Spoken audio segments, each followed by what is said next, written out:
नमस्कार करता हूं। मध्य प्रदेश कृषि प्रधान राज्य है और इसलिए हमारी चिंता ये रही कि हम फसलों का उत्पादन बढ़ाने के लिए कैसे किसानों को विशेष सुविधाएं दें। बदनावर में मेरे साथी जानते होंगे, एक जमाना था जब मध्य प्रदेश में केवल 7.5 लाख हेक्टेयर जमीन में सिंचाई होती थी। अब बढ़ा के हमने 43 लाख हेक्टेयर जमीन में सिंचाई की व्यवस्था कर ली है और जल्दी ये 65 लाख हेक्टेयर तक जाएगी और बदनावर क्षेत्र को भी जल्दी नर्मदा जी का पानी मिले, किसान को खेतों की सिंचाई के लिए उस दिशा में भी हम लगातार प्रयास कर रहे हैं। मध्य प्रदेश में हमने कोशिश की कृषि का उत्पादन बढ़े, उत्पादन की लागत घटे, उत्पादन के ठीक दाम मिले।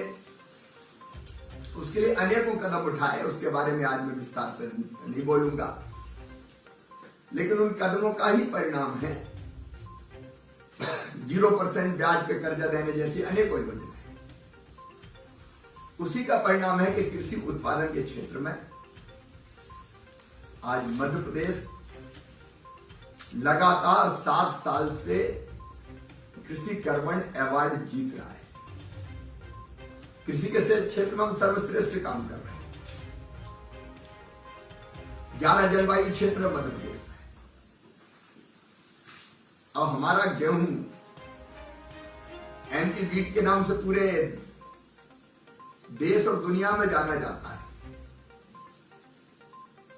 और उत्पादन में भी पंजाब को हमने पीछे छोड़ दिया। हमारा गेहूं हो, धान हो, एक ने अनेकों फसलें, दलहन की फसल हो, तिलहन की फसल हो। अब सोयाबीन के उत्पादन में भी मध्य प्रदेश नंबर 1 पर है। दलहनों में चाहे चना हो, मसूर हो, सब्जियां हो, औषधि पौधे हो, फल हो, मध्य प्रदेश आज प्रमुख उत्पादक राज्य बन के उभरा है। सोयाबीन को हम पीला सोना कहते हैं। एक जमाने में सोयाबीन ने मध्य प्रदेश के किसानों की आर्थिक हालत को बदल के रख दिया था। बीच में थोड़ी दिक्कत आई दोनों तरह की। एक सोयाबीन की फसलें खराब हुई लगातार। अब उस क्षेत्र में भी सोयाबीन की फसलें खराब ना हो तो बीज उपचार से लेकर बाकी जो उपाय किए जा सकते हैं कृषि विश्वविद्यालय को भी कहा गया है। दूसरे बीज में उत्पादन घटा भी और उत्पादन घटने के साथ साथ कीमतें भी घटी। उसके बीच में आपको याद होगा एक भावांतर भुगतान योजना लाए थे ताकि मिनिमम सपोर्ट प्राइस और बाजार मूल्य का जो अंतर है वो किसानों को हम सीधे दे दें। उसके कारण सोयाबीन का रकबा भी प्रभावित हुआ। लेकिन आज मैं आईबी ग्रुप को सुन रहा था,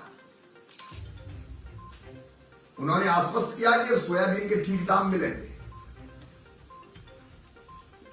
न्यूनतम समर्थन मूल्य से ज्यादा मिलेंगे।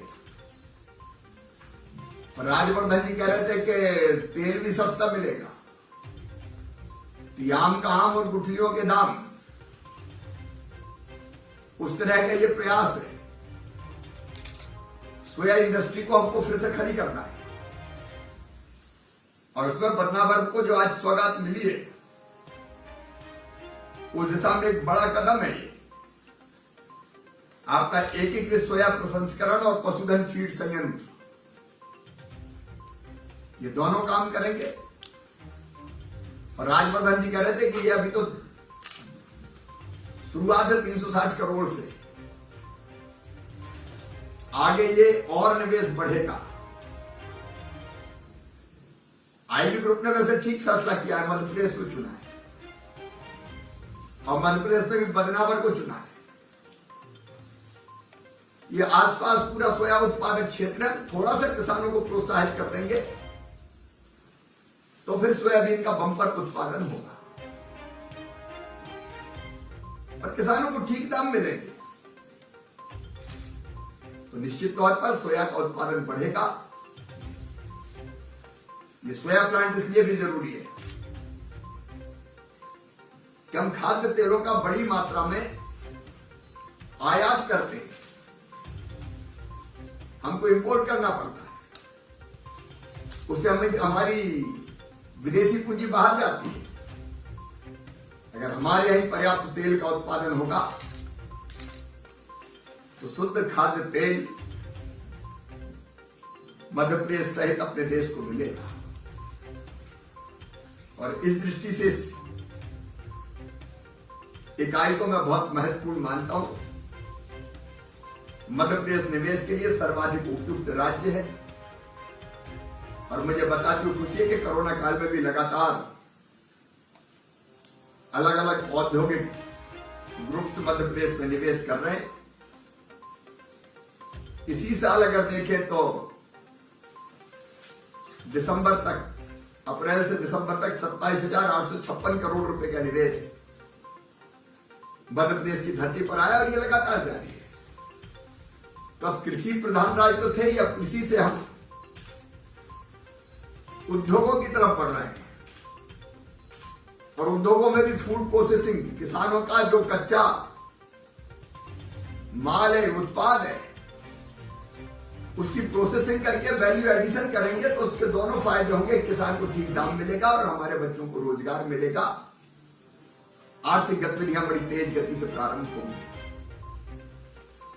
और इसलिए इस निवेश का मैं मध्य प्रदेश में स्वागत करता हूं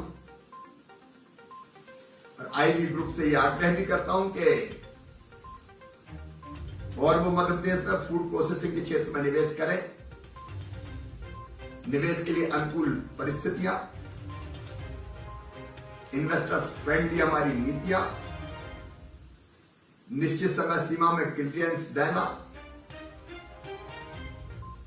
यह मध्य प्रदेश की नीति का अंग है और बहुत अच्छा राज्य है मध्य प्रदेश। शांति का टापू है, जमीन की पर्याप्त उपलब्धता है, मैंडेज लॉस नहीं है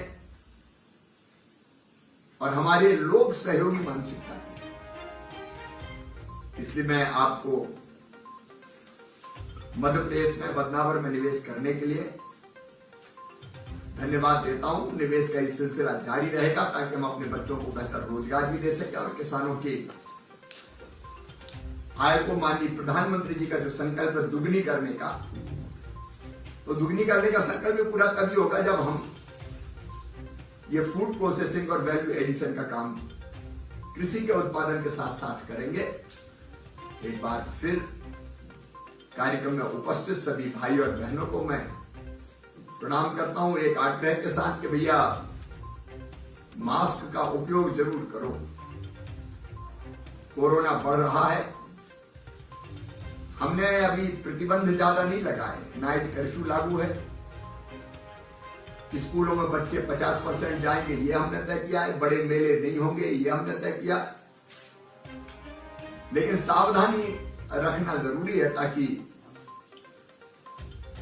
हम संकट से बच सकें। मुझे पूरा विश्वास है कि हम सावधानी के तमाम उपाय करके और टीकाकरण के मामले में मध्य प्रदेश ने रिकॉर्ड स्थापित किया है। हमारा पहला डोज, दूसरा डोज लगभग पात्र आबादी को हम लगा चुके हैं। बच्चों का वैक्सीनेशन 15 से लेकर 18 साल का हमारा तेजी से चल रहा है, 15 तक उसको भी पूरा कर डालेंगे। तो आपके यहां भी अगर कोई बच्चे रह गए हो तो 15 से 18 साल की उम्र के बच्चों का वैक्सीनेशन का काम पूरा हो जाए ताकि हम कोरोना से सुरक्षित रह सकें। आप सबको बहुत बहुत धन्यवाद, प्रणाम, नमस्कार।